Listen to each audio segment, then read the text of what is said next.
Okay, when I was working offshore on the platforms, Yep. they go through helicopter training and they give you a little bit of a brief overview video thing. You get on this helicopter, and we were only flying out to the inlet out of Kenai, Kenai Airport.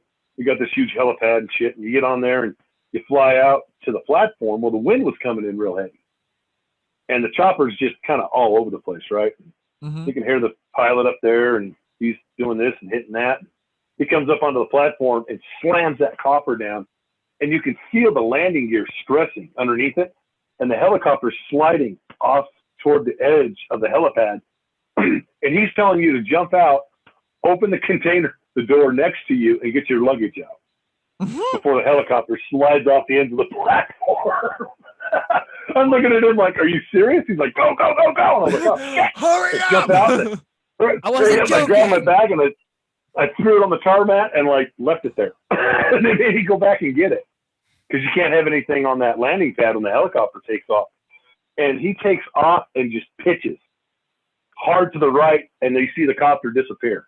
And then he comes back up and flies off and I'm like, yeah, I don't want to do that again. Can we wait till the wind calms down? No, that's. And then the other time we got stuck across the inlet in what they call Beluga, which is over on the other side of Anchorage. And the wind was blowing so hard we got stuck there for 3 days. Well, they finally had to get us out. So they got a 2-engine prop job. And when it came in, it was pointing at a 45-degree angle up until the last 30 feet. And then it started to turn. You see him shut off one engine, throttle the other engine, pitch it straight, and land it. Jesus. I mean, those guys in Alaska, those pilots, they may seem reckless, but they know what they're doing. And most of the time you're in a single engine prop job, and it's like, that's how they get around up there, man. You got to trust your life with those guys every time you get in that plane. I mean, we had some wind shear going into Anchorage out of Kenai one day, and the pilot says, okay, if you hear like a whop, whop, whop sound, grab the bottom of the seat between your legs and hold on, pull yourself down. We're going to hit an air gap. And he wasn't shitting. It sounded like something was smacking on the side of the plane. I grabbed the seat, and that sucker dropped. Felt like 60 feet. And then he got back in control of it and comes up to Anchorage, and the wind shear is so bad that he pitched the plane on its side, almost inverted it down to the runway.